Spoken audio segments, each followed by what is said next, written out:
Damos la bienvenida al doctor Marx Arriaga Navarro con la conferencia Soñamos con asaltar el cielo, los nuevos libros de texto gratuitos.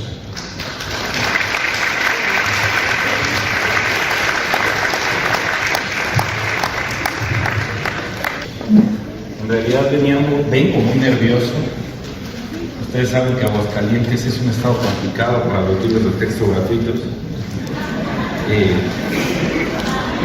Hay estados que ya lo que vamos a decir aquí hemos avanzado mucho en el uso de los libros de texto. Entonces intentemos aprovechar las 2 horas.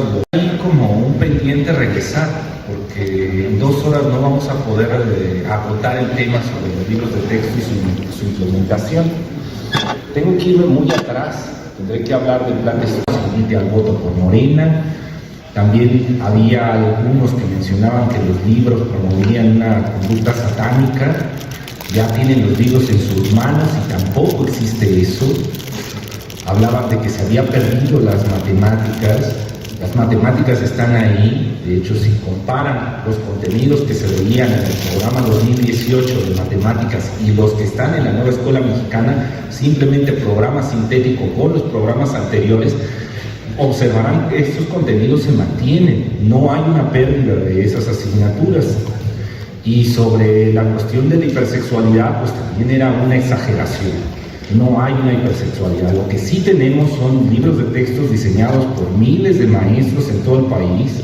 Lo que sí tenemos es un programa que le quitó a la industria editorial, que tenía cooptado el libro de texto 3,000 millones de pesos al año, lo que implicaba la adquisición de esos libros de texto. Entonces, desde ahí, teniendo esos elementos en la mesa y que nunca existió y que eran mentiras aquello que se promovía en las redes sociales o en los medios de comunicación, pues empecemos a hablar de que estos materiales, cómo se utilizan bajo el enfoque de la nueva escuela mexicana. Bien. Pero voy a iniciar con algo ameno. Vamos a iniciar esto del asalto al cielo con la difícil tarea de la lectura de la realidad. Traje pocas revistas, no pensé que hubiera un auditorio tan grande. Entonces, aquellos que participen, sí, aquellos ahorita que entran en la dinámica tendrán una copia de la revista. Leo el capítulo porque va a ser lo que nos va a motivar a la discusión, y después vamos a teorizar esta lectura para aterrizarla por último en los libros de texto, ¿no? Entonces vamos a hacer un tránsito desde la práctica. En este momento voy a hacer una lectura, después nos vamos a ir un poco a la praxis educativa, a reflexionar por qué hacemos lo que hacemos, hacer una reflexión profunda de nuestro quehacer docente, para terminar en una reflexión pedagógica de cómo se aplica la autonomía profesional y el codiseño. Pero bueno, sin más, inicio. Dice el texto: la difícil tarea de la lectura de la realidad. Escena 1. Si esa grieta en la pared crece más, tal vez por ahí pueda escaparme. Ay, esas hormiguitas están haciendo un gran trabajo. ¿Cuándo entenderá esa maestra que aunque se pare de cabeza, a nadie le importa estar aquí? Ay no, viene para acá. Esto de trabajar por proyectos la volvió loca. Ahora todo es comunidad, aunque aquí nadie sabe lo que le pasa a los demás. ¿Cómo hacer comunidad con esta tribu de salvajes? Recuerden, en este proyecto de aprendizaje-servicio reconoceremos la importancia de la familia y con ello fortaleceremos el sentido de pertenencia y autonomía. No es por presionarlos, pero en una semana vendrá el supervisor y deberemos ser un ejemplo de trabajo en esta escuela. Ana, ¿entendiste la dinámica? Sí, maestra. Ánimo, Ana. Tienes una gran comunidad de aula y sé que lo harán muy bien. Ya saben, lo primero que haremos es reflexionar en sus comunidades las siguientes preguntas. Pregunta 1. ¿Qué los hace parte de una familia? Pregunta 2. ¿Por qué es tan importante la convivencia familiar? Pregunta 3. ¿Cómo contribuye la familia al desarrollo de la autonomía? ¡Qué locura! No tienen idea de lo que pasa en su salón. ¿Cuál comunidad? ¿Cuáles familias? Antonio vive con su abuela desde hace un año porque su mamá se fue a los Estados Unidos y a su padre nunca lo conoció. Lourdes es un caso parecido. pero ella vive con una tía que la maltrata, mientras se debe de estar cuidando de su tío que la acosa. Todos los hombres son unos puercos. Bueno, no todos. Mario es diferente. Él sí me ama. Si no estuviera casado, todo sería perfecto. Pero yo sé que a la que ama es a mí. Sigue en su casa solo por sus hijos. Si tan solo esas hormiguitas trabajaran más rápido y el hueco del muro fuera lo suficientemente grande para escaparme. Ahora necesito que redacten en una hoja la historia de su familia. Aquello que les traiga un buen recuerdo, que les diga por qué es bueno estar unidos, juntos. Por ejemplo, para mí, la persona que más quiero en la vida es mi mamá. Ella me enseñó muchas cosas y cuando tengo un problema o necesito que alguien me escuche, corro con mi madre. Aunque la maestra se pare de cabeza, se suba al escritorio y grite, no van a cambiar las cosas. Aquí estamos solos.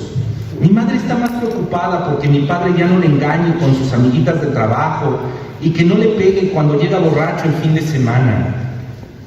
¿Qué le puedo contar a mi mamá que me pueda ayudar? ¿Qué me podría decir de Mario y de cómo cuando me besa me siento especial? No, nadie me entendería. Ay, pero estas hormiguitas holgazanas nunca terminarán si van de granito en granito. Ana, por favor, deja de picar la pared. De por sí esta escuela se está cayendo y tú maltratándola más. Buenos días, director. Buenos días, niños. Pueden sentarse. ¿Están contentos con los proyectos de la nueva escuela mexicana? Tienen que echarle muchas ganas. La próxima semana viene el supervisor y les vamos a mostrar los avances en la conformación de comunidades. Miss Lupita, le pido que lleve en orden los formularios que le enviamos para registrar las evidencias de todos sus estudiantes. Pero son 40 y también tengo turno por las tardes. Miss, no se preocupe, yo sé que encontrará tiempo. Además, sé que sus estudiantes son muy trabajadores y no les costará ningún problema estar al día. ¿Verdad, niños? ¿Verdad que los proyectos van bien? Sí, director. Más fuerte, niños, parece que no hubieran comido. Pues sí, no comí hoy y tampoco ayer. No recuerdo la última vez que desayuné antes de venir a la escuela. Mi papá tiene problemas en el trabajo y nunca hay dinero, pero creo que no es cosa o culpa del trabajo, sino porque tiene otra familia, sino porque ella casi no está en la casa. En fin, a mí qué me importa. Lo bueno es que veré a Mario al salir de la escuela y podremos ir a tomar un helado. Ojalá que no se ponga necio con lo del hotel otra vez. Todos los hombres son iguales. No, Mario es diferente. Mario es como yo, estamos atrapados en lugares donde no queremos estar y yo le voy a ayudar a que seamos libres. Vamos, hormiguitas, apresúrense. ¿No me estaré equivocando? ¿Y si termino como mi mamá? Ella salió embarazada de Luis a mi edad, pero mi papá nunca la amó. Bueno, no como me aman a mí.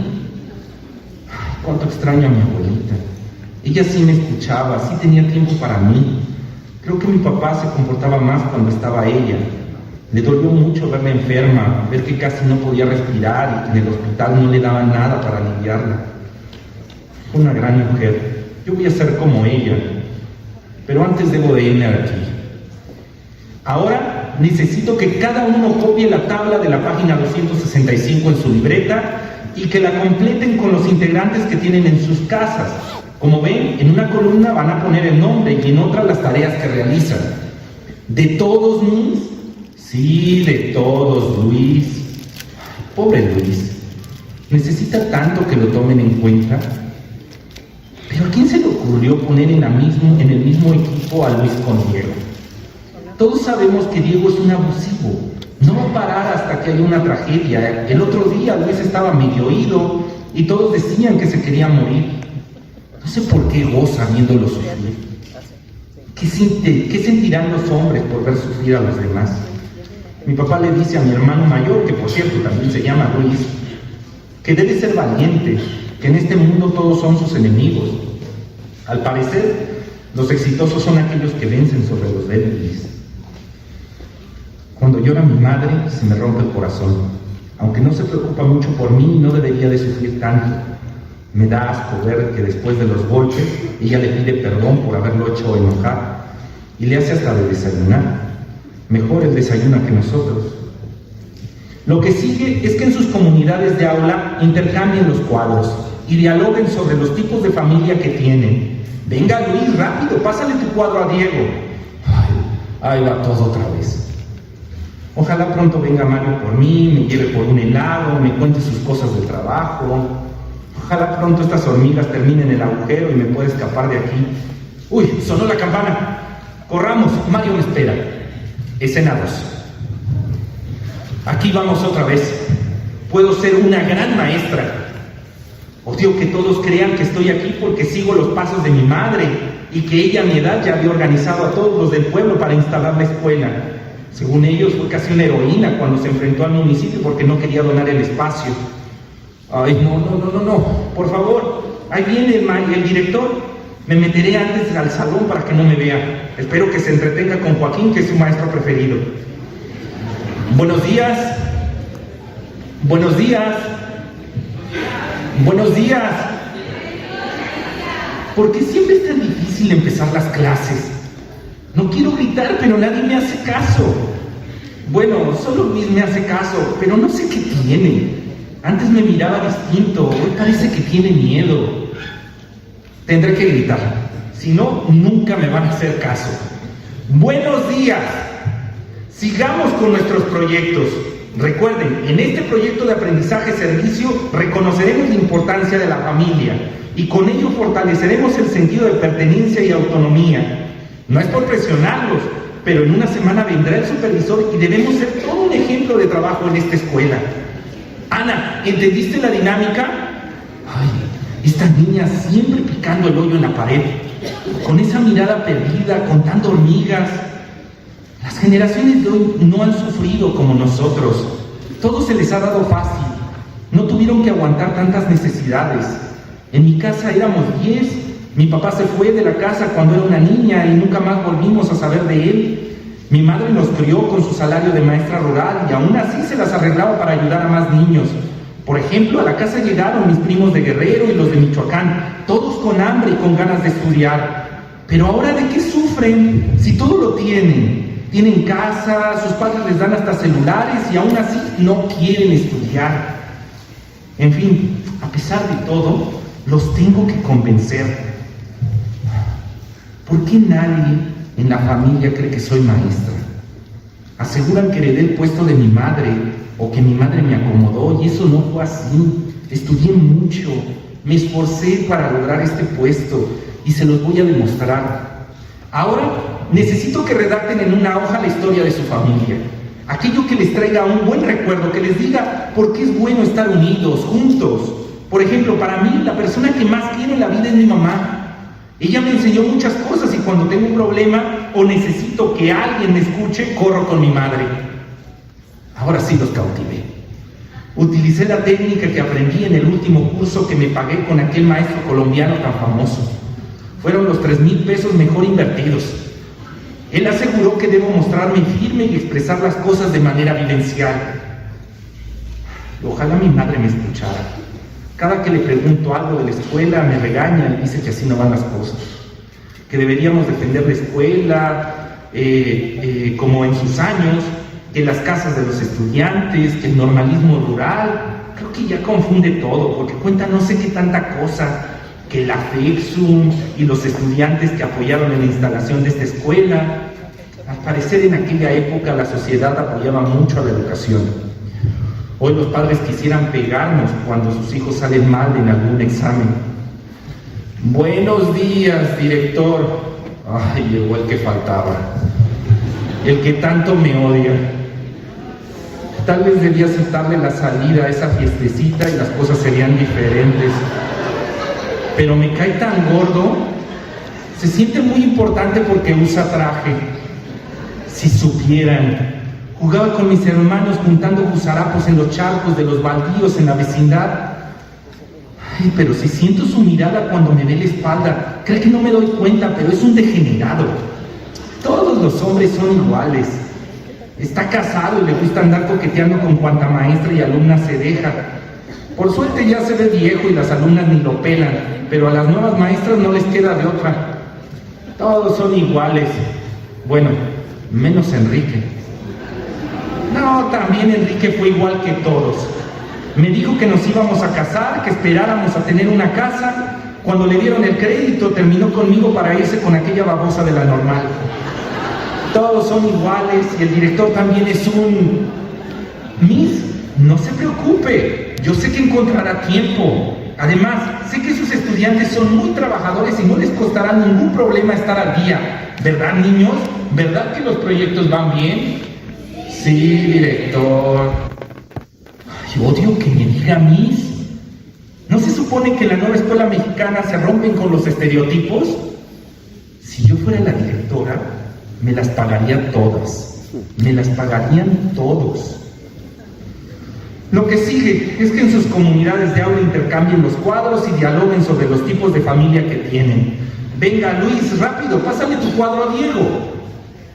Ay, ojalá Diego le enseñe a Luis a amar a Dios en tierra de indios. Con ese tonito de sí, Miss, no, no va a llegar lejos. Necesita ser todo un hombre. Necesita demostrar quién lleva las riendas en su hogar, en la vida. Niños, nos vemos mañana.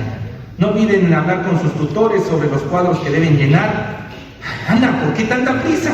Como si fueras a recibir una herencia. Bien, termina la lectura. Vamos a hacer una dinámica.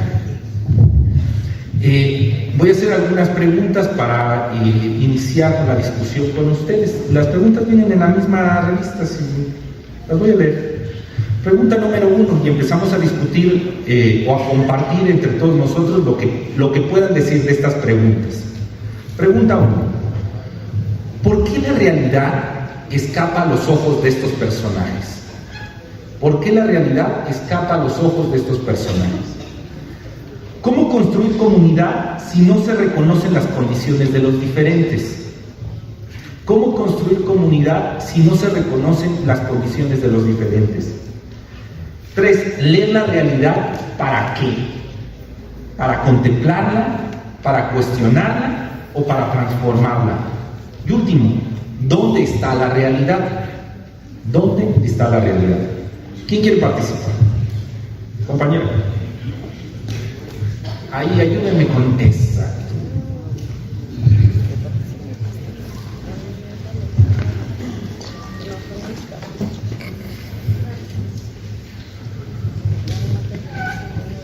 Bueno, ¿por qué la realidad escapa a los personajes? Porque creo que estamos inmersos en calificaciones, en qué va a decir el supervisor, el director, en una realidad cuantitativa que a mí francamente no me interesa, pero a mis autoridades sí les interesa, y por eso perdemos la realidad de los niños, perdemos la realidad de nuestros compañeros maestros, nos vamos más a los prejuicios, a juzgar por qué hizo, por qué no hizo, por qué salió del aula, por qué molesta a mis otros niños, etcétera, etcétera, ¿verdad? ¿Cómo construimos comunidad si no se reconocen las condiciones de los diferentes? No, pues no vamos a construir comunidad si no reconocemos esas diferencias. Leer la realidad, ¿para qué? Pues para eso, para generar una comunidad, porque cuando yo reconozco, soy empática, puedo cambiar, puedo hacer comunidad con mi compañera, puedo generar esos proyectos escolares o comunitarios que van a ser lo que realmente genere crecimiento y una cultura nueva, no solo la educación o una calificación, una cultura nueva. ¿Dónde están las realidades? En todas partes. Pues cada uno tenemos nuestra propia realidad y hay que aprender a escucharlas. Muy bien, compañera, ¿cómo se llama usted? Socorro. Socorro, compañera. Tome todas para la compañera Socorro para que se las comparta a sus compañeros. Compañera, todavía déjele el micrófono, un par de preguntas más. Compañera, ¿esta historia se le hace a usted verosímil? O sea, ¿usted cree que esto es una fantasía o puede ser que en Aguascalientes, en una escuela secundaria, está pensada en un espacio de secundaria puede ser que esto suceda en un aula así? Esto sucede a diario. Diariamente tenemos niños con hambre, diariamente tenemos niños que están preocupados por cosas que pasan en sus casas, por cosas que los lastiman de verdad y que realmente no pueden poner atención en una clase. Y yo como maestra también estoy lastimada, pero hasta que no me vuelvo hacia el niño y soy empática con él, no puedo tampoco pedir esa empatía a los demás. Porque yo soy quien está protegiendo, cuidando y tratando de reeducar a esa criaturita. Muy bien, compañera. Ahora sí, ¿quién más? De este lado, allá tenemos, ahorita regreso de este lado. Muy bien. Compañera, ¿qué quiere compartir? Buenos días. Antes que nada, pues es un gusto estar aquí con tan grandes personalidades en el ámbito educativo. Sobre todo en Aguascalientes nos ha tocado vivir una lucha y que tiene relación con esta realidad que se está mencionando. La realidad no se escapa de los personajes porque es lo que se vive a diario. A diario como docentes nos enfrentamos a retos con nuestros alumnos, nos enfrentamos a situaciones así de fuertes como se mencionaban en la escena 1 y en la escena 2 y hasta más, con niños violentados, con niños solos, con niños sin comer, y que los docentes sacamos esa parte maternal y paternal para de alguna manera que la escuela se vuelva un lugar seguro. La realidad no se escapa de la lucha docente. En Aguascalientes nos ha tocado luchar desde tener nuestros libros de texto y tener los materiales. Y ha sido una lucha muy difícil que como docentes también nos ponemos en el lugar como si fuéramos los niños. Esos niños que a veces vamos abandonados y caminando en una lucha que queremos tener y ganar por el bien de nuestros alumnos. ¿Cómo voy a construir comunidad? Empezando por mi cuerpo docente, empezando por mi escuela, que nos comprometamos, que nos apoyemos, que mis autoridades me volteen a ver y digan, se necesitan los libros de texto para que el docente trabaje, para que sean una guía. Y después de ahí, voltear a ver a mis alumnos y decirles qué es una comunidad. Porque muchas veces, si llego y hablo en un proyecto de comunidad, el niño desconoce a veces qué es comunidad. Necesito acercarlo desde aquello más básico y no querer entrar de lleno como nos exigen muchas autoridades. No querer entrar de lleno, ¿sabes qué? Tienes que acabar 5 proyectos en este tiempo. No, porque eso sí se escapa a la realidad. Entonces, construir comunidad es reconocer las condiciones que vivimos cada docente en nuestra escuela y en nuestra localidad, en nuestro barrio, en nuestro rumbo. Cada lugar es diferente. Leer la realidad, ¿para qué?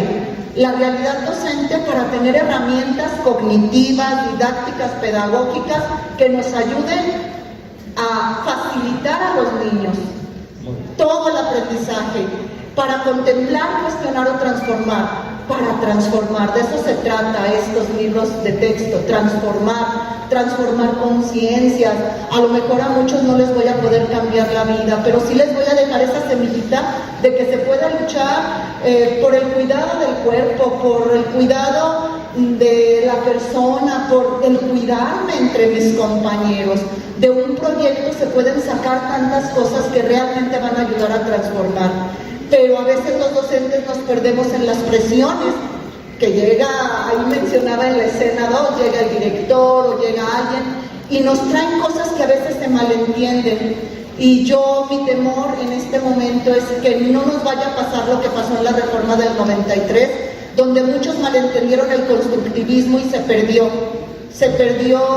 la esencia de lo que tenía como finalidad los fundamentos psicológicos, pedagógicos del constructivismo. Ahora el trabajo por proyectos, a mí me preocupa que muchas autoridades, con todo respeto y pido disculpas, autoridades y mismos docentes no hemos logrado entender cómo transformar con un proyecto, empezar a poner una semillita y un granito para que mi comunidad escolar empiece a ser el parteaguas para que los niños que salgan ahí no sean presa fácil de la delincuencia. Nosotros, en el caso de mi escuela, trabajamos en un rumbo que es un foco rojo en delincuencia, en drogadicción. Entonces, ¿cómo voy a empezar a transformar esa realidad? ¿Cómo voy a jalar con los proyectos a los papás? Que si a lo mejor un niño no estaban ahí presente, que empiecen poco a poco, paso a paso. ¿Y dónde está la realidad? Día con día nos enfrentamos con realidades. Niños que tenían su familia funcional, después se volvió disfuncional. Con la pandemia hubo muchos divorcios, hubo situaciones de violencia. Entonces, diario nos enfrentamos a realidades con nuestros alumnos. Y la verdad es un reto para los docentes y pedimos el apoyo de todas nuestras autoridades para... Muy bien, compañera, ¿cómo se llama usted? Rita Elia Santillán de la Rosa. Un aplauso a Rita. Pasen el juego de revistas a Rita para que la comparta con sus compañeros. Una revista Rita, lo mismo, unas preguntas extra. ¿Usted también cómo ve? ¿El cuento es verosímil o se le hace algo extraordinario? ¿Cree que sucede en las unas aulas? Muy bien. Una pregunta más, compañera. ¿Por qué a nosotros, o al menos a Socorro y a Rita, por qué en cuestión de, ¿cuánto tardé? 5 minutos en hacer la lectura, pudieron sensibilizarse y entender la realidad de estos personajes? ¿Por qué ustedes sí y los personajes dentro del cuento no lo lograron? Y asumiendo de que dicen, esto es verosímil, pasa en las aulas todos los días. ¿Por qué en este momento ustedes sí lograron ver esos detalles que le estaba pasando a los diferentes personajes y esos personajes no, o lo que sucede en las aulas, no logramos contemplar la realidad de los demás? ¿Por qué creen? ¿Qué es lo que está pasando ahorita aquí que no sucede en las aulas o no sucede en el cuento? Nos hace falta tiempo para sentarnos a reflexionar y tener la valentía y el poder de la palabra. Muchas veces, pues yo voy y cumplo. La labor del maestro es más allá de decir voy y cumplo. La labor del maestro es de mucho compromiso y muchas veces la exigencia diaria en documentos, en que, ¿sabes qué? Estoy en cierto proyecto, dame esto ahorita para allá en 5 minutos, te rompe y dejas de pensar en lo que está viviendo cada uno de nuestros alumnos. Siento que los docentes debemos de ejercer, como Belisario Domínguez, el poder de la palabra. El poder de la palabra, decir aquello que no me está funcionando.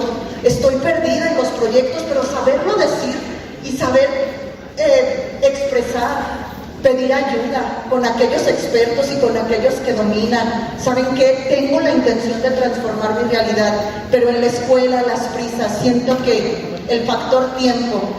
Yo ahorita la ansiedad que presento, un trastorno de ansiedad, no, es porque me encantan los proyectos, pero como acabo de recibir los libros de texto, no sé cómo abordarla. Ahorita vamos para ahí. Entonces, pedir ayuda. Yo siento que los docentes debemos aprender a pedir ayuda a nuestras autoridades, a nuestros directores, a nuestros supervisores, que siempre están al pendiente, pues pedirles esa ayuda cuando nos perdamos en algo y tener el poder de la palabra, de la valentía de expresar. Muy bien, muchas gracias, Rita. ¿Quién más quiere participar?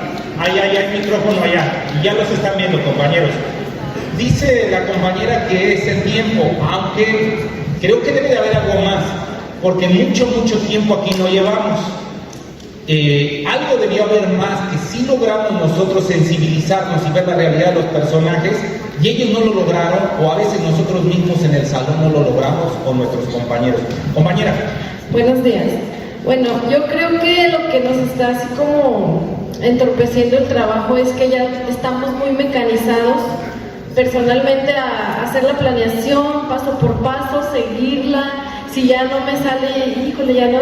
Tenemos ya una mecanización que ya nos está deshumanizando como maestros. Llegamos a palomear planeación, a pasar lista, como en el ejército casi, y ya no estamos dándonos cuenta, porque ya a veces ni siquiera volteamos a ver a nuestros niños. O sea, yo aquí tengo que cumplir con esto y luego tengo que estudiar esto otro, y nos estamos perdiendo de la realidad, de estar realmente viendo qué está sucediendo. Y si no vemos la realidad, mucho menos podemos empatizar y pues no se puede transformar algo que no se conoce. Entonces, yo creo que eso es lo que nos está perdiendo ahorita, que estamos muy bombardeados de información y de seguir procedimientos y de arrastrar también un conductivismo muy grande que también traemos, tanto de estudiantes como ya de maestros, y esa es la transformación que necesitamos, pero pues también ver las realidades, ver la realidad.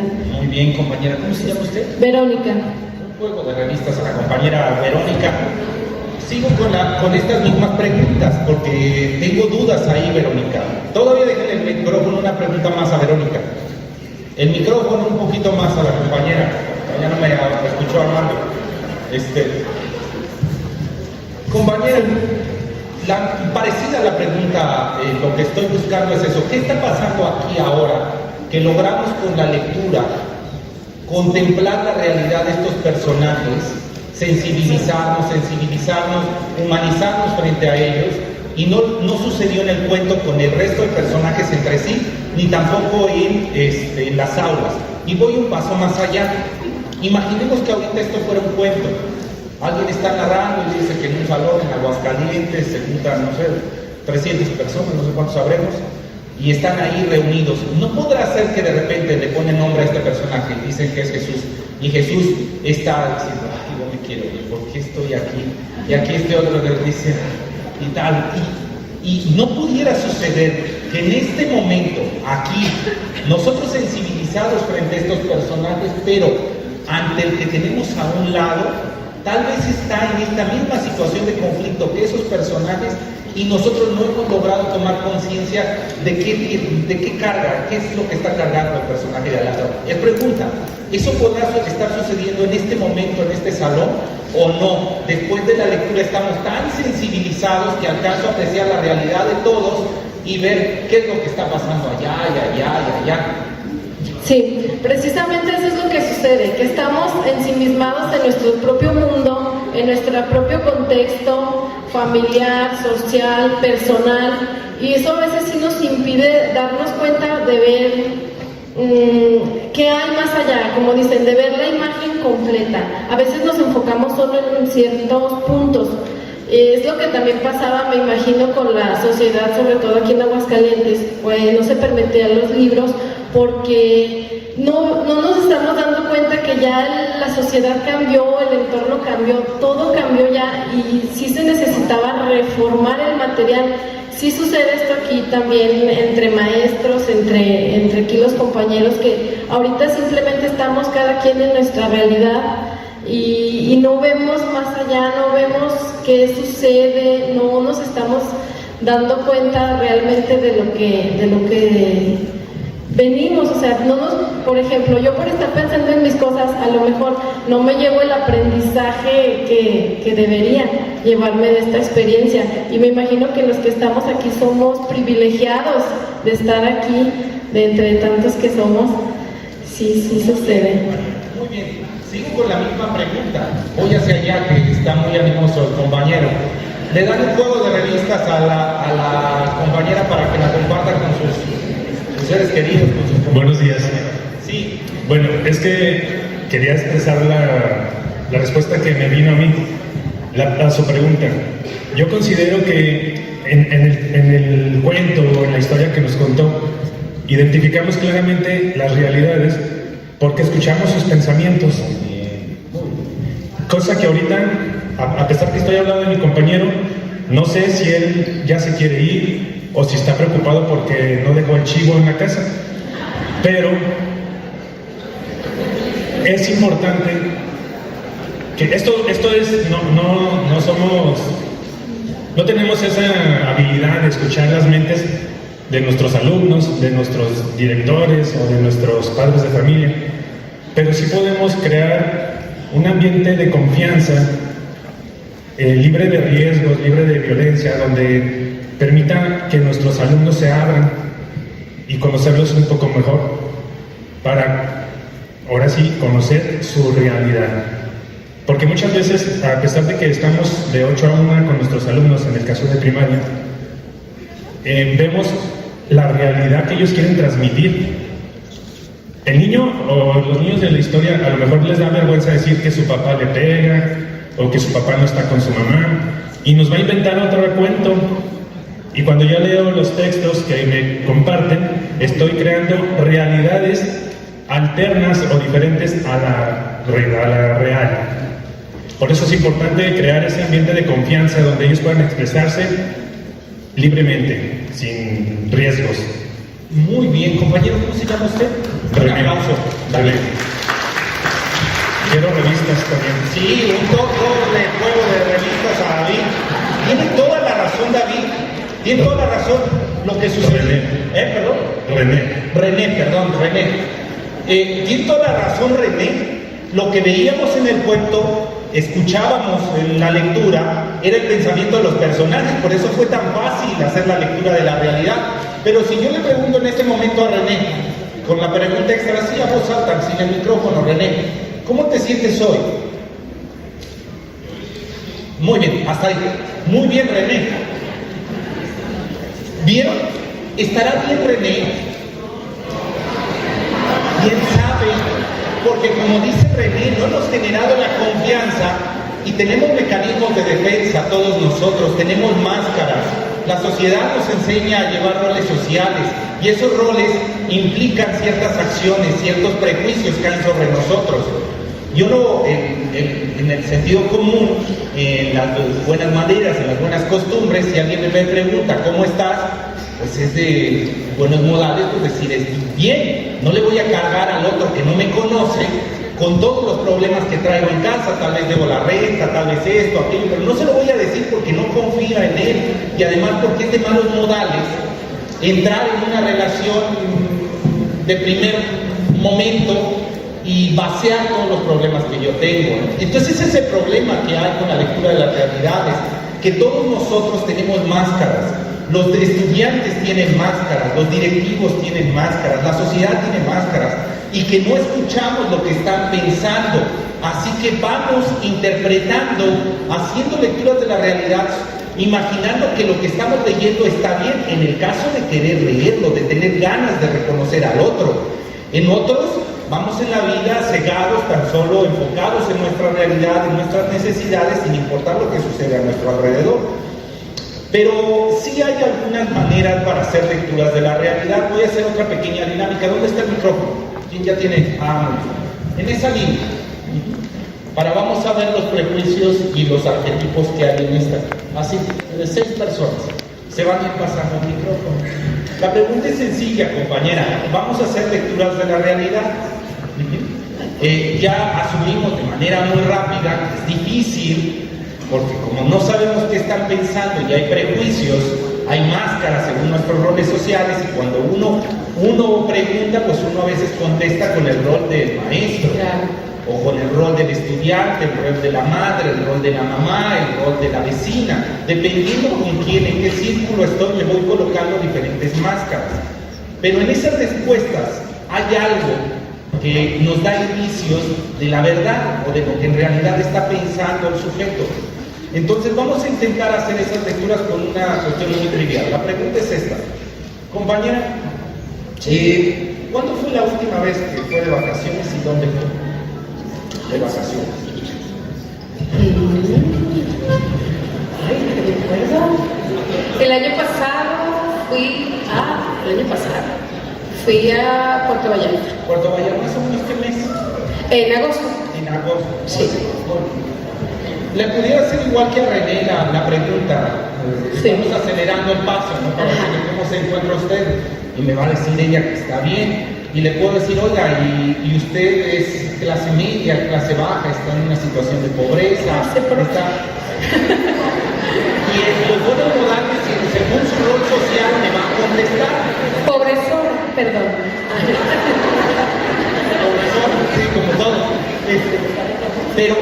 Pero nosotros podemos, a través de lo que dicen entre líneas, ir encontrando evidencias de cuáles son los prejuicios que caen sobre él. Entonces ahorita vamos a tratar de definirlo como si fuera ese personaje. Cambiamos el micrófono a un lado. Compañera, lo mismo, la misma pregunta. ¿Cuándo más o menos fue de vacaciones? ¿En qué mes y a dónde fue? En octubre a Mazamitla. Octubre, Mazamitla. Mazamitla. Mazamitla, perdón. En abril a Huatulco.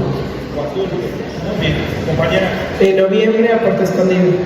Puerto Escondido. En marzo a Nuevo Vallarta. Muy bien. Julio, Nuevo Vallarta. Muy bien. Un par más. En diciembre a la Ciudad de México. Hace un año a Estados Unidos. Muy bien. Ahí nos quedamos. Preguntas a todos los compañeros. La pregunta que le hago a todo el resto. ¿Por qué no nos dijeron París? ¿Por qué no nos dijeron Madrid? ¿Por qué no nos dijeron Pekín? ¿Por qué nos dijeron febrero? ¿Por qué no?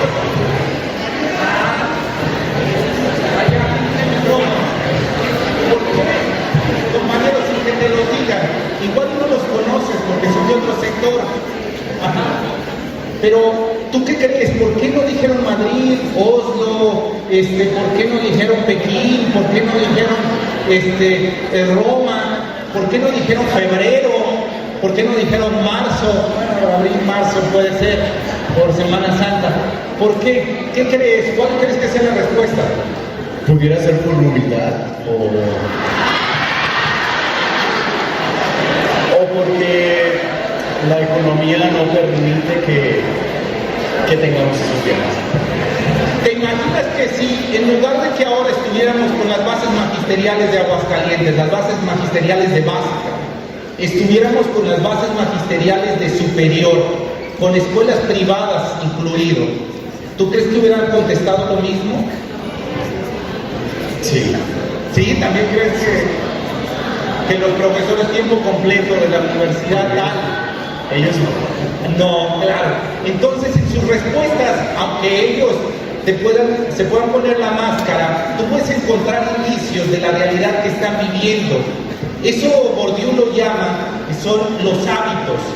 Al estar analizando los hábitos de las personas, no lo que te dicen, porque lo que te dicen muchas veces, como dice René, son mentiras. Pero en cambio, en sus acciones, tú puedes observar la realidad de los sujetos, por cómo anda, por cómo habla, a los lugares a donde asiste, con quién se junta, cómo viste. Todos esos indicios, todos esos hábitos, te dan cuenta de la realidad de ese sujeto. Y solo en la medida en que los vas reconociendo, vas entablando una relación con el diferente, con las diferentes realidades, y desde ahí van construyendo comunidades. Pero bueno, vamos a hacer una pausa, ahorita continuamos aquí, vamos a teorizar un poco lo que acaba de suceder. Pongamos la presentación aquí. Y pásenle, compañeros, las revistas, ¿no? Bien, primero hablemos del modelo anterior. El modelo anterior fue muy interesante. El otro día había una discusión en la prensa, porque llevar a Niebla, el secretario, bueno, ha tenido muchos puestos, ¿no? Fue parte de la mesa directiva del INEE del sexenio anterior, y en este sexenio fue subsecretario en Educación Básica el primer año de este sexenio. Y él decía que no existía el neoliberalismo educativo, que la educación no sufrió los ataques de la cuestión neoliberal, que la educación es educación, que digamos que las tendencias económicas y políticas no se aplican en educación porque es, digamos, un espacio neutro, completamente desvinculado, porque aquí lo que hacemos es el reconocimiento de saberes y de conocimientos. Bueno, pues vamos a explicar cómo funciona el neoliberalismo educativo. Yo sé que lo primero que uno piensa es en privatización. Y dice uno, bueno, la manera en cómo el neoliberalismo llegó a la educación es cerrando escuelas públicas y abriendo escuelas privadas. Y sí, sin duda, eso es lo que es más tangible para todos nosotros, el proceso de privatización. Este fue más sutil. Hicieron creer a todos nosotros que para lograr la enseñanza en los niños, lo importante era la suma que se daba entre el docente y el alumno mediado por la didáctica. Es decir, para lograr una enseñanza más profunda, una mayor calidad en la educación, necesitábamos ver cómo íbamos a enseñar las diferentes asignaturas. Cómo enseñaban las matemáticas, el español, la historia, y ahí vienen las grandes técnicas. olvidándose de otros factores, simplificando el modelo a decir, no importa si la cultura de las personas, no importa el factor económico, emocional, si tú dominas la técnica, si tú dominas la didáctica de la enseñanza, en este caso eres maestro de español, si dominas la didáctica del español, si la vas perfeccionando, no importa si tu alumno es hombre o es mujer, viene en una situación de marginación, tiene problemas emocionales, no importa, se va a poder llegar a dar el proceso de enseñanza, porque dominas la técnica. Esa era la promesa. Y entonces empezaron a desarrollar estas didácticas especializadas que nos fueron llegando a nosotros poco a poco, con esa promesa. Ahí se entendía en esta relación de docente-alumno, donde el docente es el que sabe y el alumno es el que no sabe y que va a ser rellenado por los contenidos que domina el maestro. En ese modelo el maestro se convierte en el líder porque es el que sabe y el otro tiene que tomar una actitud pasiva para poder dominar esos contenidos. Es un proceso centrado en la enseñanza y el aprendizaje. El maestro enseña, el estudiante aprende. En esta relación, es una relación monológica porque aquí se parte de que hay una verdad absoluta.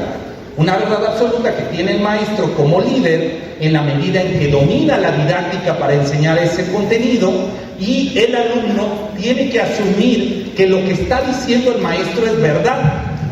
Y en ese mundo se vive muy feliz, compañeros, muy, muy feliz, porque pues uno tiene el poder.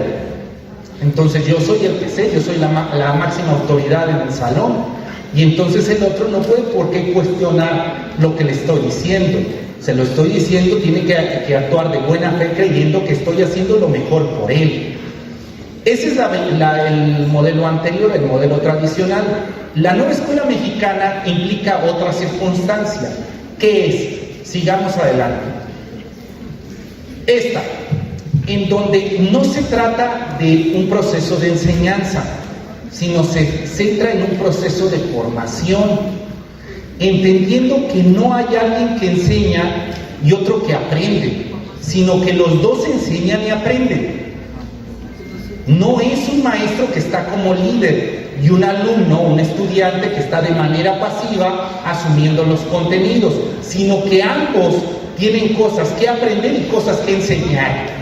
No son cajas vacías lo que está allá enfrente, sino es una persona plena que vive en una realidad, que tiene un contexto y que desde ese contexto resuelve problemas. Problemas que tal vez para algunos maestros o docentes nos puedan parecer insignificantes, porque son problemas de un niño tal vez de 7 años, 8 años, pero que en su realidad sí es significativo el cómo resolvió ese problema, y eso implica un saber. Entonces la nueva escuela mexicana parte del primer hecho fundamental es de que no es un maestro que enseña y un estudiante que aprende, sino que en ambos casos los dos están llevando esa relación de enseñar y aprender. Otro punto fundamental en este proceso de formación, no se asume que la didáctica es el corazón del modelo, sino que alrededor de la didáctica hay otras variables que no podemos quitar. Tú puedes dominar la didáctica del español, puedes haber leído los libros que sean de cómo enseñar el español en educación primaria, pero si el que tienes enfrente tiene problemas económicos, por más que domines todas las didácticas, no vas a lograr que se dé el proceso de enseñanza, porque quitaste la variable económica. Si el que tienes enfrente viene en una condición cultural diferente, si tú no tomas en cuenta en el proceso de formación la variable cultural, tampoco se va a poder dar el proceso de formación. Se va a simular, él va a simular como que está aprendiendo un contenido, tú estás simulando que lo estás enseñando, y ambos en esa simulación pues van a cumplir los requisitos que se pidan, pero aquello que se esté dando no va a ser significativo. Él va a salir el día siguiente o en unos minutos de clase y va a olvidar lo que pasó ahí, porque nada de lo que está ahí va a ser significativo, porque no lo tomó en cuenta. Entonces la nueva escuela mexicana dice no solamente es la variable didáctica lo que está en juego, sino está en juego la variable administrativa, la variable cultural, la variable económica, la variable psicológica, la variable geográfica, la variable política. Todas esas variables están alrededor del proceso de formación y yo no puedo eliminarlas. Si yo quito una, deshumanizo el proceso, lo hago más imaginario, más teórico. En teoría va a funcionar, pero en la realidad no, porque estás quitando esos elementos. Entonces, para poder lograr hacer una formación en la nueva escuela mexicana, se debe reconocer en el estudiante su factor cultural, su factor social, su factor antropológico, su factor económico, los factores políticos que lo rodean, los factores administrativos que hay en la escuela, los factores geográficos. Todas esas variables deben de ser tomadas en cuenta. Me preguntarán cuándo se toman en cuenta.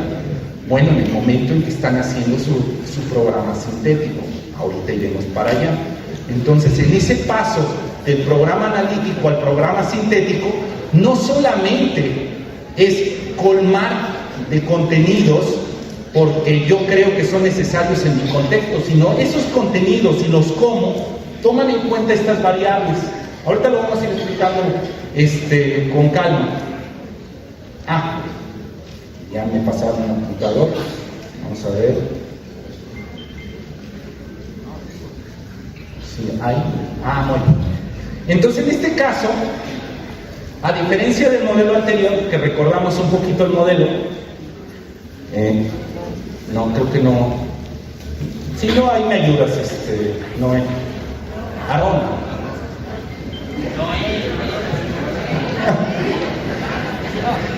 Nos quedamos todavía en la anterior. Recordemos la relación que había en la anterior. Recordemos que aquí el docente es el que domina los contenidos, el que sabe, se comporta como un líder en donde él enseña, mientras que el alumno es el que no sabe, se comporta como un súbdito en esa relación y no le queda otra más que aprender. Veamos en el modelo de la nueva escuela mexicana. En este caso, el docente dialoga, no impone su voluntad. De ahí que vean mucho en los libros de texto el trabajo asambleario. El trabajo asambleario implica una relación horizontal, donde no es un líder que impone su voz frente a un estudiante, sino es un espacio abierto donde se participa, donde se dialoga, como lo hicimos hace un momento en el ejercicio, frente a un objeto, una problemática, y cada uno desde su realidad va aportando cosas. Y entonces en comunidad vamos viendo que lo que decía René tiene razón, o bueno, al menos desde la realidad de acá se me hace coherente, y digo, tiene razón René, y allá la compañera dice sí, y aporto un poco más. Entonces el diálogo es fundamental, el diálogo. Después, ¿qué más? La reflexión. No solo se dialoga, sino se reflexiona de por qué las cosas son así, por qué funciona el sistema como se está viendo. ¿Por qué en el cuento, pues estos personajes tienen estos problemas? ¿Por qué la madre está en esta relación con el padre? ¿Por qué la maestra tiene esta relación con su madre? Se hace una reflexión de por qué están sucediendo las cosas. Después, ¿qué más? Se actúa. Hay acción. No solamente se reflexiona y se dice en qué mal está el sistema, por qué vivimos así, sino se llega a un punto de, bueno, ya logramos contemplar que esta es la situación de los personajes. Ahora, ¿qué vamos a hacer para tratar de remediar esa situación? ¿Cuáles van a ser las acciones que se van a desarrollar? Para llegar a que en la nueva escuela mexicana no se plantea el que sabe y el que no sabe, sino se centra en los que hacen, en el hacer. La acción es fundamental, pero siempre entendida la acción con base en la reflexión y el diálogo. No se trata de hacer por hacer, sino hay previo una reflexión ética de por qué suceden las cosas y así mi actuar va guiado hacia esa reflexión ética. Bien, sigamos adelante. En el viejo modelo, lo que sucedía era, y díganme si no, yo enfrentaba mi clase, yo fui maestro de secundaria, fui maestro, llevo en la docencia 18 años, en los últimos, 8 o 9 años, exclusivamente en universidades, pero yo inicié como maestro en secundaria, después estuve muchos años también en educación media, unos 8 o 9 años en educación media, y por último, bueno, les digo, ya soy maestro en la universidad. pero en cualquiera de estos niveles se actuaba de la misma manera. Yo como docente me daban una currícula, me decían, estos son los contenidos que tienes que desarrollar, y entonces llegaba a mi casa y me ponía a estudiar. Entonces decía, bueno, tema, yo era maestro de español, vamos a hablar de las oraciones subordinadas. Bueno, pues, ¿qué es la oración subordinada? ¿Cuántos tipos de subordinación puede haber? ¿Cuáles son los nexos que subordinan? Y así, ¿no? Entonces ahí estaba yo aprendiendo, memorizando en la soledad, ¿no? Dominando ese contenido, y entonces llegaba a mi clase, después de haber estudiado mucho, de haber sistematizado y tener preparada mi clase, pues llegaba y les daba toda esa sistematización. No lo alcanzan a ver, pero aquí lo que dice es sistematización, dominio y memoria. Entonces todo lo que había aprendido en el escritorio, en las clases, en la universidad, pues llegaba en el salón y se los expresaba a mis estudiantes. Y entonces mi estudiante lo que tenía que hacer es aprender todo lo que yo caritativamente le estaba dando, porque ya había yo preparado la clase. Ese es el modelo anterior. El estudiante está ahí de manera pasiva, esperando la calidad del maestro, el trabajo que hizo en casa para poder simplificar ese problema que es muy complejo, ese objeto que es muy complejo. Así es como funcionaba. Entonces se centra otra vez en una relación del que sabe, el docente que sabe, que ha logrado dominar este objeto, que lo ha estudiado a profundidad, y el estudiante que no sabe y que está esperando esa calidad de ese maestro que entregue la información. ¿Qué pasa en la nueva escuela mexicana? Vamos a la que sigue. La nueva escuela mexicana no se centra en esa relación, sino que ya habíamos analizado que el objeto nunca lo desvinculamos, nunca hacemos esa abstracción de la sociedad y del entorno, nunca lo abstraemos de esa manera, sino que en la nueva escuela mexicana se asume que cada objeto, cada contenido, vamos a simplificarlo más, en este caso la oración subordinada no solamente se relaciona con la sintaxis y la gramática y la lingüística, que sin duda es el estudio de la oración, es el estudio del lenguaje, sin duda, de ahí viene, pero no solamente está ahí. O sea, en este caso la oración subordinada, al estar formando a otra persona, debe contemplar las variables económicas, culturales, psicológicas, geográficas, políticas, didácticas del entorno. Porque si yo lo desvinculo de eso, hago esa abstracción y lo saco de la realidad, porque cuando alguien, pongo el ejemplo claro, ¿no? Cuando alguien menciona una oración subordinada, ahorita estoy mandando muchas, ¿no? Mamá, si paso el examen, ¿me prestas el coche?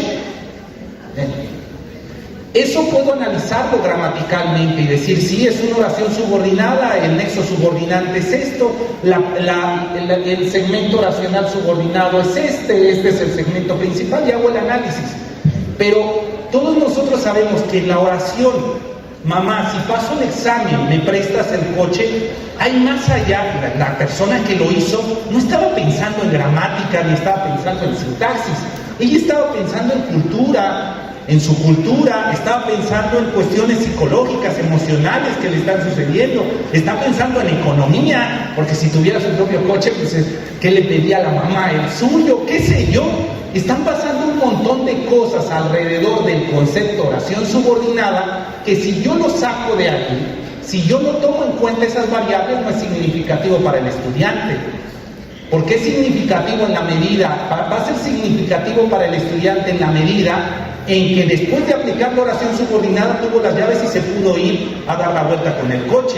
Ahí es cuando se convierte algo significativo, porque ya afectó su día a día. Si no llega hasta ahí, es contenido que guarda en la memoria un tiempo en la medida en que logra pasar un examen, pero que después va a abandonar porque no fue significativo en su día a día. De ahí que la nueva escuela mexicana, cuando coloca los objetos, en este caso el objeto aquí podríamos colocar el tema de la oración subordinada, pide. La oración subordinada no solamente se va a ver desde el hecho gramatical, sino tiene que verse, contemplarse la variable cultural, la variable económica, psicológica, geográfica, política, didáctica, administrativa, que está alrededor de eso. Entendido que, hacemos un poco más grande, que el docente no es un líder, ni el estudiante es un subordinado, sino hay una relación horizontal donde ambos están construyendo. No sé si vieron, cuando puse la lectura, yo pude iniciar planteando esto, ¿no? Entonces hablándoles de pedagogía crítica y decirle cómo funcionan los sistemas de opresión, de cómo funciona el opresor y el oprimido, y qué dice Freire al respecto, y cómo es el dinero viable, y cómo es las puestas al límite. Yo pudiera hacer eso, dominando el contenido. Ya me senté a estudiarlo, lo estudié en la universidad, antes de venir lo estudié, bien, pero ahí regresaba esta charla a una cuestión clásica donde les estoy enseñando algo. Entonces, ¿qué hicimos? Colocamos una lectura, un objeto, y de ahí empezamos a cuestionarlo, y cada uno desde su realidad empezó a aportar, cada uno desde estas variables que le eran significativas para cada uno, y allá la compañera puso la cuestión social, y allá René metió la cuestión emocional, y acá metieron la cuestión económica, y Rita hablaba de la cuestión administrativa que sucedía. Entonces cada uno de ellos fue aportando algo. En el momento en que tuvieron la palabra, se convirtieron en docentes. Yo cedí ese espacio y dije, claro, hable y proponga. Y entonces los compañeros, algunos dijeron, tiene razón Rita, y otros dijeron, no, ya, que se calle, que pase el micrófono. Entonces, como ven, en la nueva escuela mexicana lo que se busca no es que es un docente que le enseña a un estudiante, sino es una comunidad que está participando, en donde cada docente cede el espacio al estudiante para que él también se convierta en docente, y ambos están enseñando y aprendiendo. Yo sé, esto suena más fácil de lo que es. Vamos adelante. Bien, esta tabla es fundamental que la entendamos. Les voy a dar un tiempo para que la lean. Es el paso de la falta de conciencia hacia la conciencia ampliada. Les digo, es fundamental porque vivimos en espacios deshumanizados, inhumanos, donde no hay una conciencia de los demás.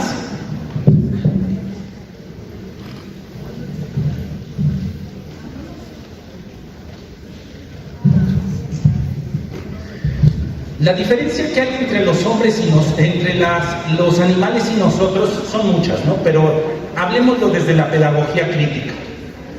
La diferencia que hay entre los animales y nosotros es que el animal solo está en el mundo.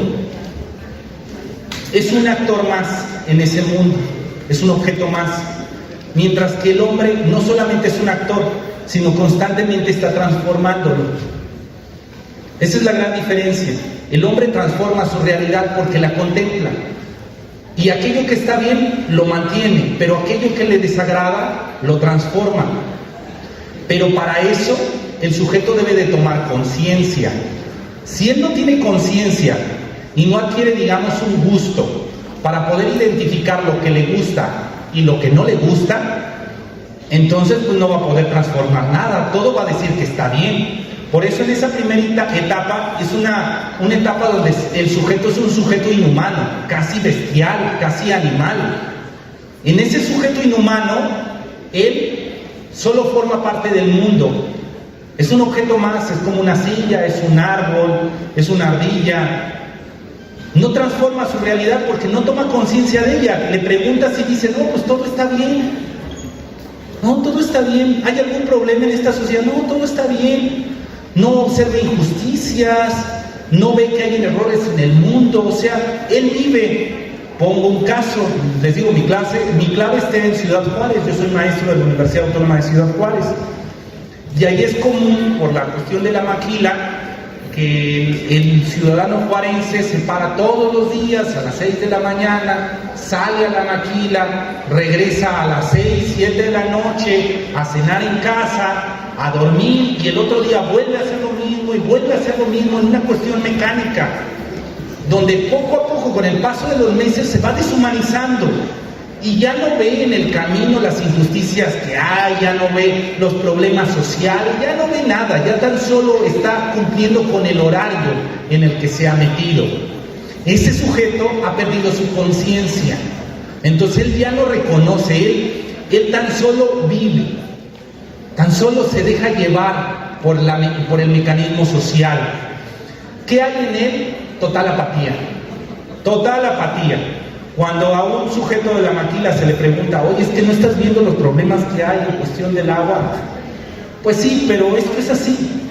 Oye, ¿y qué no ves el problema medioambiental en cuestión al aire y lo que está generando la maquila? Pues sí, pero pues esto es así. Entonces, ¿qué pide la nueva escuela mexicana? Les digo, llegar a la conciencia ampliada, pero vamos a la segunda etapa. La conciencia real. ¿Qué implica la conciencia real? Un sujeto resignado. Es un sujeto que no es como el otro que no observa, ¿no? Este sí observa, sí ve que hay injusticias, sí ve que hay problemas medioambientales, sí ve que hay violencia, pero este sujeto asume que las cosas son así, que no hay manera de cambiarlas. Se puede quejar, Piensen los que están en Twitter todo el día. Están en Twitter diciendo grosería y media, y oye, y esto, y tal, pero diles, o sea, pues vamos a quejarnos, vamos a salir a tomar las calles, porque esto no puede seguir así. Vamos a hacer acciones para que las cosas cambien. Y dicen, no, es que esto siempre va a ser así. O sea, ¿para qué? Es un sujeto resignado. Sí distingue las incongruencias y las injusticias, pero él está resignado. ¿Qué es lo que hay en él? Una situación de misericordia. Siente lástima. ¿Cuántos de nosotros, lo digo, tratando de picarles en el ánimo, cuántos de nosotros vemos a gente en situación de calle y decimos, ay, pobrecitos, y llegamos a dar hasta una limosna, ¿no? Decimos, bueno, ahí están 5 o 6 pesos, pero inmediatamente corremos, nos alejamos de ellos como si se nos fuera a pegar la miseria. Sí hay lástima hacia el otro, pero no hago nada para tratar de cambiar las circunstancias y que ya no haya pobres o gente en cuestión de miseria. Un poco así asumimos de que, bueno, pues cada quien recibe lo que merece. Y si ellos están en una situación de calle, aunque no lo verbalizamos, ¿no? Pero si ellos están en una situación de calle, pues qué pena. Pero yo le voy a echar ganas para nunca estar en esa situación. No llego a generar acciones para ver cómo logramos transformar la realidad de los demás. No. Solamente genero condiciones para que yo esté bien.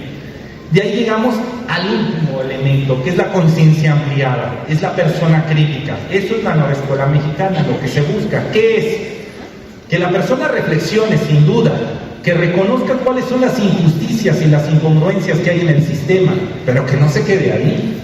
No. Que actúe, que transforme su mundo para que ya no existan esas injusticias. Es un sujeto o es una persona que actúa para transformar aquellas incongruencias e injusticias. Es un sujeto indignado. Y esa es una palabra clave, la indignación.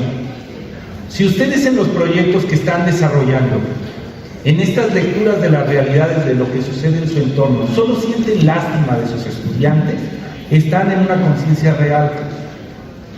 Si ustedes al ver la situación, así como en estos personajes, identificar la situación económica, la situación emocional, solo sienten lástima por ellos, están en una conciencia real.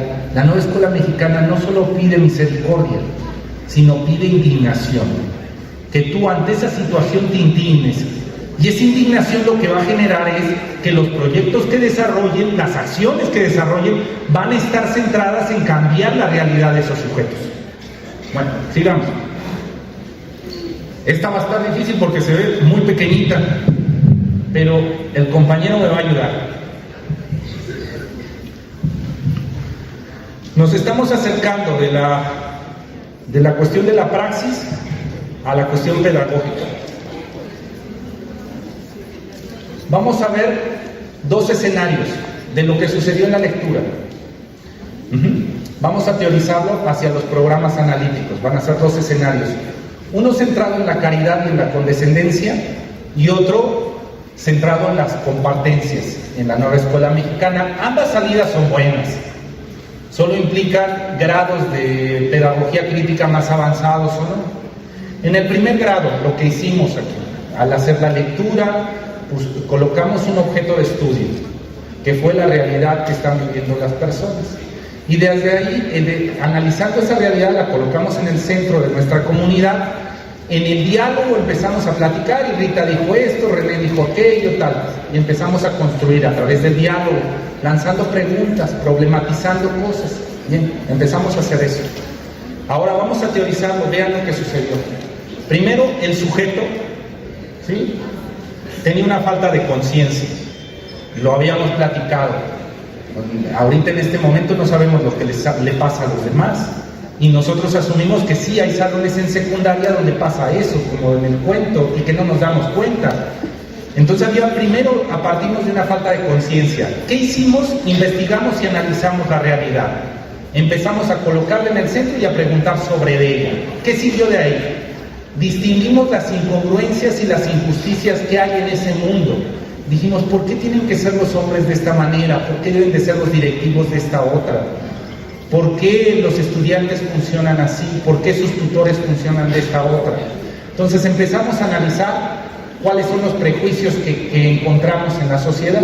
¿Y qué sirvió de ahí? Generamos una conciencia real. Ya no solamente de manera apática actuamos en el mundo o estamos en el mundo, sino tomamos conciencia de esos actores y de lo que está sucediendo. Muy bien, generamos conciencia real. ¿Qué pasa ahí? Genero mi programa analítico. Entonces ya pude entender cómo funciona mi salón y entonces veo estos contenidos, los voy a abordar en este orden y voy a meter estos otros. Y propongo mi programa analítico a mi comunidad. Y digo, ahora sí, vamos a hacer el proyecto número tal. Lo desarrollo y después sigue el otro, y después sigue el otro. Pero ¿qué pasa en ese modelo? No participó el estudiante. Porque aquí no hay estudiantes. Aquí esto pudiéramos pensar que es como una especie de consejo técnico escolar. Tal vez fue con un grupo de maestros, o en el peor de los casos, y lo hicieron en la soledad. O sea, esta misma reflexión, llegaron a su casa y analizaron cómo estaba su salón, tienen 20 estudiantes, en lugar del cuento, colocaron la situación de realidad que tienen en el salón. Y desde ahí hicieron todo ese recorrido hasta llegar al programa analítico. Y entonces llegan al primer día de clases y les dicen, este va a ser el programa, este es el contenido 1, saquen la libreta, saquen el libro de texto y vamos a desarrollar este proyecto. Esa es una posibilidad. Otra posibilidad, nos vamos al siguiente esquema.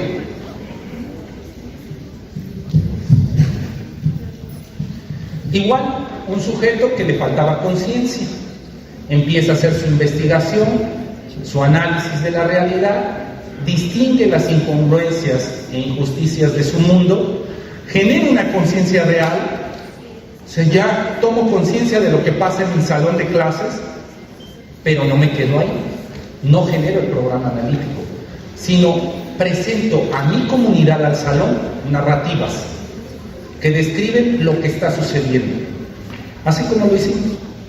Generan la narrativa y colocan en el centro el problema, y entonces empieza el diálogo. Y se empieza a generar una conciencia ampliada e intersubjetiva, donde ya no solo soy yo el que tomo conciencia, sino los que participan en el salón de clase empiezan a interactuar. Y entonces de ahí hago un programa analítico, que en este caso ya no solamente es un programa analítico, sino es comunitario, porque lo armamos entre todos. Bien, vamos centrándonos todavía más en la cuestión de los libros de texto. Nos vamos a la última, a la que son 2 hojas que íbamos a imprimir.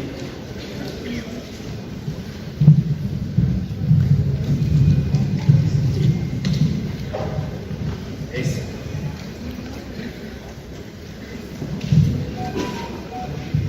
Bien, aquí se teorizó en estas hojas.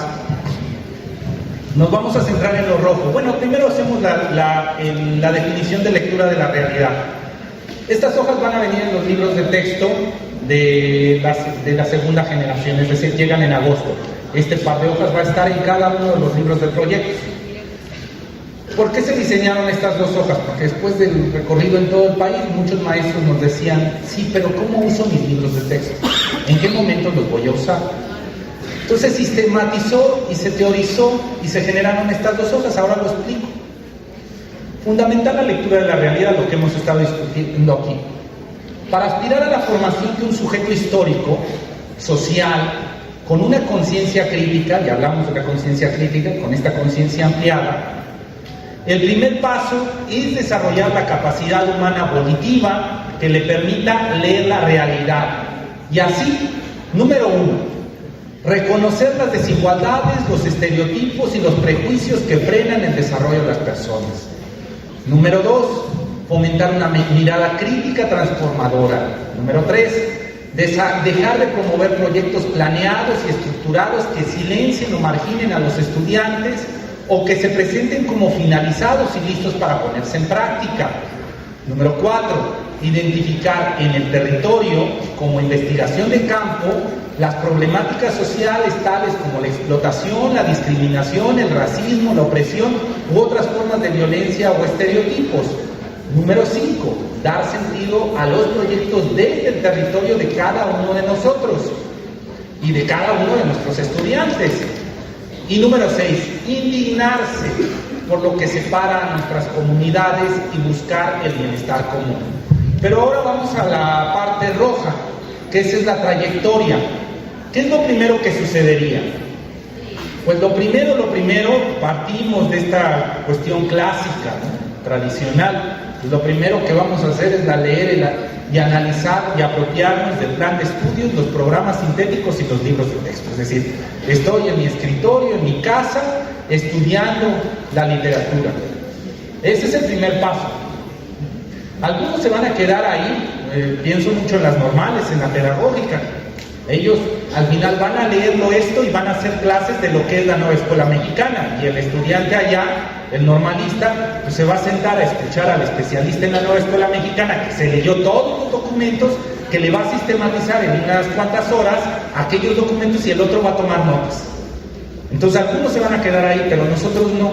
Ese fue nuestro primer paso, lo leímos y lo entendimos, y ya sabemos qué es la nueva escuela mexicana, qué es autonomía profesional, qué es codiseño, ya sabemos cuántos proyectos hay en mi grado, cuáles son los proyectos escolares, cuáles de aula, cuáles son los comunitarios, ya sé todo eso, ya los leí. ¿Qué sigue después de leerlo? Eso, así, no, con el scroll, poquito a poquito, no se va a cambiar. Muy bien. Después, ¿qué pasó después de esa lectura? Inició el codiseño, la integración y la vinculación curricular, redactando el primer borrador del programa analítico. O sea, después de ahí empiezo a hacer mis primeros borradores. ¿Alguien ha leído el programa de estudios? Pregunta a otras revistas, todavía tenemos unas. ¿Quién ha leído el programa de estudios? Allá la compañera, ¿usted ya lo leyó? ¿Sí? Mentira. No hay programa de estudios en la nueva escuela mexicana. Es un programa sintético. Teóricamente es muy interesante el fenómeno. Los programas de estudio, ustedes son normalistas, ¿verdad? ¿No? Ah, pensé que se ven muy joven. Teóricamente el programa de estudios es muy interesante cómo se estructura un programa de estudios, porque es una ventana hacia el futuro. El programa de estudios habla de cuál es la expectativa en el proceso de formación del estudiante. Entonces ahí lo que se plantea es cómo será el perfil de egreso. Y se dice, en este programa de estudios, en esta asignatura, estoy leyendo el programa de estudios, tiene como finalidad esto, y se van a abordar estos contenidos, y se van a desarrollar estas habilidades en el estudiante, y el estudiante debe dominar esto, y se empieza ahí a teorizar, se genera un ideal, una expectativa. Este es el estudiante ideal que terminará el ciclo escolar o el programa de estudios si lleva a cabo todo lo que está marcado aquí. Así se arman los programas de estudios, desde una utopía, viendo hacia el futuro. La nueva escuela mexicana no ve hacia el futuro, porque eso es una ensoñación. Habrá algunos que lleguen ahí por sus condiciones, por sus privilegios, pero habrá otros por sus condiciones económicas, sociales, que no lo logren. Entonces, ¿qué hizo la nueva escuela mexicana? Dijo, no va a haber programa de estudios, va a haber un programa analítico. que va a hablar de cada uno de los maestros y de sus salones, cada uno de ellos. Y el programa analítico se va a ir redactando poco a poco. En este caso, antes de iniciar la primera clase, yo hice un borrador desde la buena fe, con lo que estudié de los documentos. Aquí propuse mi programa analítico, pero ¿qué creen? Llego al salón de clases y eso no funcionó. Por eso dice que es un borrador, porque a lo largo del ciclo escolar voy a tener que estar regresando al escritorio a decir, pues esto se escuchaba bien antes de iniciar las clases, pero no funcionó. Entonces, se corrige. ¿Cuándo voy a tener el programa de estudios? Hasta que termine el ciclo escolar. El último día de clases, cuando le dé el punto final al programa analítico y que ahora sí lo presente, ese programa analítico se va a convertir en el programa de estudios que no va a hablar del futuro, sino va a hablar de lo que en realidad pasó en mi salón de clases. Esa es otra diferencia teórica que hay entre el viejo modelo con este. Este no habla desde una ensoñación de lo que debería ser el salón de clases, sino esto habla de cómo se construyó la comunidad, da cuenta del desarrollo de esa comunidad.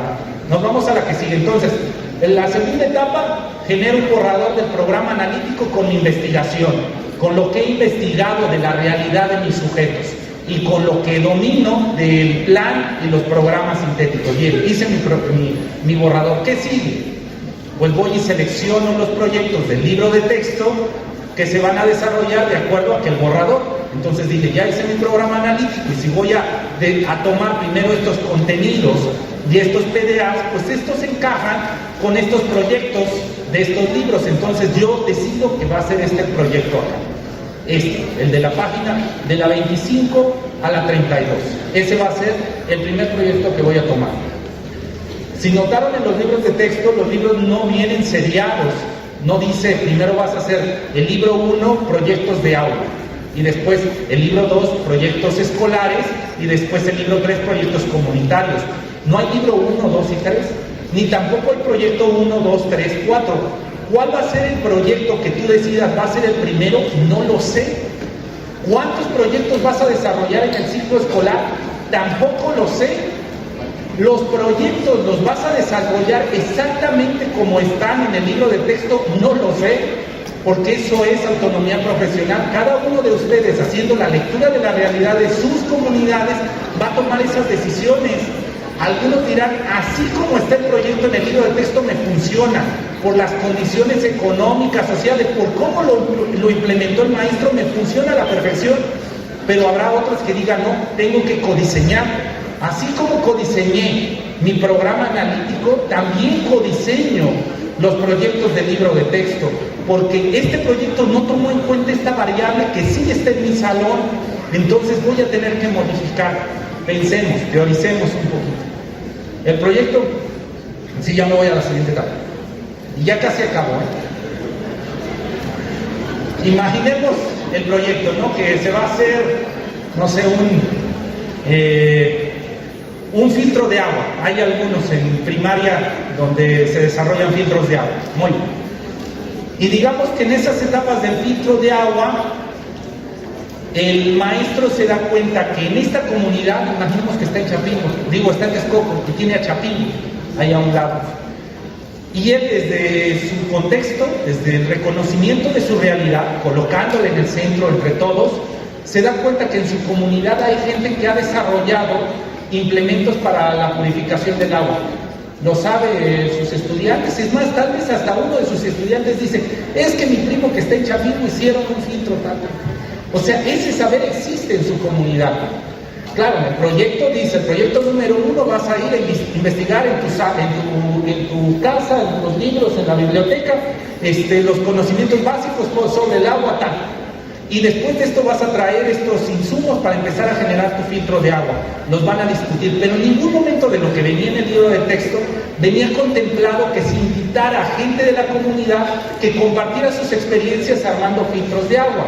Claro, el maestro que hizo ese proyecto en el libro no estaba pensando en el territorio de Texcoco y de ahí soy, ¿no? Y de esos saberes que pudiera haber en la comunidad, pero yo sí lo reconozco como maestro. Entonces digo, ¿saben qué? Está bien, vamos a seguir el proyecto del libro de texto, pero lo vamos a complementar. Entre esta etapa y esta otra vamos a tener estas tres. donde vamos a invitar a gente de la comunidad que nos comparta. Después vamos a ir a campo a ver la implementación que se hizo en el pueblito no sé qué de estos, y después de ahí vamos a hacer una discusión en la comunidad de las ventajas que ha tenido la implementación de esto, y después de ahí vamos a regresar, y ahora sí la etapa 2 que venía marcada en el libro de texto. Ahí que hice ya codiseñé. Entonces, bueno, en aquello que decíamos, ¿qué seguiría después del borrador? Seleccionar los proyectos que veo pertinentes. Nos vamos a la que sigue. No, ya estamos en la hoja 3, la anterior, todavía estamos en la 1.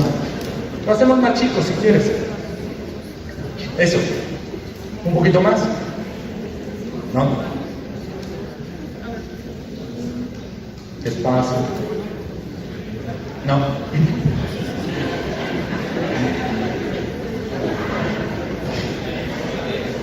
Muy bien, ahí está.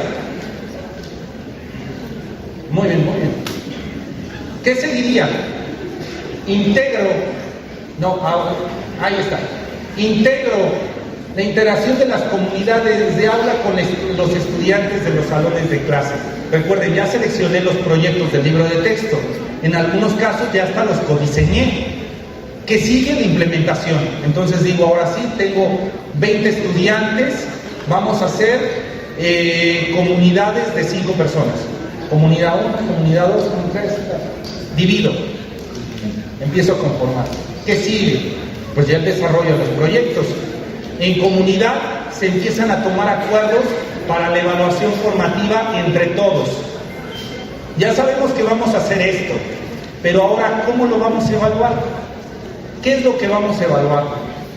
Se coloca en el centro y dicen ahí en la asamblea, bueno, pues si vamos a hacer un filtro de agua, pues se tiene que evaluar el filtro de agua. ¿Estamos todos de acuerdo? Ahí está bien.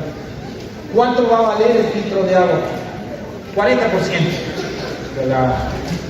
del todo va a ser la valoración del filtro de agua. ¿Qué más? No, pues también la actividad esta donde fuimos a la comunidad y las narrativas que sacamos, los resúmenes estos, también va a tener un valor. Bueno, pues eso va a tener ese valor. Y así vamos viendo en la etapa de los proyectos cómo vamos a generar, qué evidencias va a generar y cómo las vamos a ir evaluando. Entonces, para que el que avisa no es traidor, ¿no? Desde un primer momento, entre todos tomamos decisiones de que en el desarrollo del proyecto se van a generar estas evidencias y las vamos a evaluar de esta manera. ¿Qué sigue? Se desarrollan ya los proyectos. Y después, ¿qué pasa? Surgen contingencias, surgen problemas. ¿Qué creen? Todo sonaba bien hasta aquí. Y resulta que esta comunidad, la primera etapa de investigación lo hizo bien, pero la segunda fatal. Sí fueron a Chapingo y estuvieron allá, escucharon a los miembros de la comunidad con esa experiencia, se estuvieron peleando, no hicieron no tomaron notas, no participaron, fatal esta. Hay aquella comunidad muy bien, aquella va muy bien, pero esta fatal. ¿Qué pasó aquí? Pues resulta que el primer día yo los escogí o los puse tal vez porque así como se habían formado ese día o fue una tómbola o fue porque dividí hombres por mujeres. Sabrá Dios cómo hice esos equipos. Eran equipos, no eran comunidades, porque yo me identifiqué que él y ella traen un problema. Por su condición económica, el compañero Armando, violencia sobre la compañera. Y esta relación conflictiva que hay entre ellos dos, esta relación conflictiva generó que los otros compañeros también empezaran a dividirse y entonces lo que inició bien se fue convirtiendo, surgen contingencias. ¿Qué hago ahí? Tengo que tomar decisiones. Digo a todos, puedo hacer varias acciones. Detengámonos. Todos, ya no vamos a hacer este proyecto y vamos a hacer este otro. Porque en aquel momento pensé que esto era el problema principal que había en comunidad, la cuestión del agua. Pero lo que veo es que es más importante abordar el tema de la convivencia. Y entonces tomo otro proyecto que tiene que ver con convivencia y decimos, vamos a iniciar con este contenido y estos PDA, dejamos para otro momento, después lo retomamos. O soy todavía más radical y digo, a ver, vamos a seguir con ese proyecto, pero ustedes van a hacer otro. Y entonces ustedes van a hacer este proyecto, y llevo al mismo tiempo 2 proyectos en el aula. Dependiendo de las contingencias, según las contingencias presentes en el salón de clases, se ajustan las comunidades de aula, se vuelven a hacer integraciones. ¿Qué sigue? La parte de las competencias, lo que estamos haciendo aquí, más o menos. Las competencias en los consejos técnicos escolares de los hallazgos, los obstáculos en el desarrollo de los proyectos. Nos juntamos una vez al mes y les digo, ¿qué creen, compañeros? Estaba haciendo este proyecto y sucedió esto. Y el compañero dice, ¿qué hiciste? Pues yo hice esto. ¿Y qué pasó? Pues sucedió esto otro. Ah, pues mira, ¿qué crees? A mí me pasó esto otro. Y entonces empezamos a compartir experiencias. Y en comunidad, ya no comunidad de aula, sino en comunidad docente, empezamos a generar ya una programación analítica, pensando en un futuro, que no solo ve en un salón, sino ya es un plan que va a dar cuenta de todo lo que está sucediendo en la escuela. ¿Qué sigue? Bueno, según los diálogos y los acuerdos y hallazgos, se ajusta el programa analítico, se regresa a la mesa y todo eso se modifica el programa analítico, para después de ahí regresar a la cuestión de las competencias, pero ahora ya no solamente con los docentes, sino ahora ir con los tutores, la sociedad en general, y mostrar qué es lo que se desarrolló en el aula. Entonces ahí se platica sobre los logros durante el desarrollo de los proyectos, después que seguiría una conclusión del codiseño con el programa analítico, es decir, con el programa de estudios final, ya estamos pensando en el final del ciclo escolar, para que después, al último de todo, en la última etapa, se cambian las evidencias, compañero, la última, se convierte la evaluación formativa en una calificación numérica para la certificación oficial.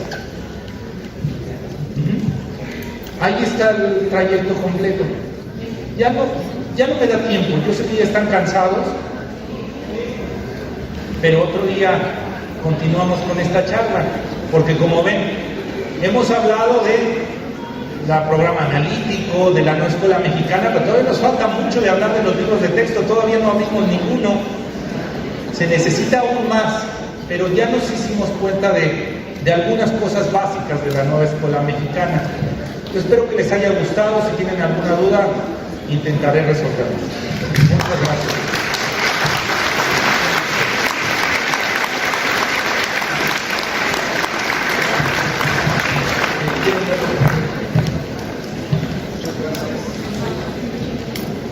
Muchas gracias al doctor Marx Arriaga Navarro.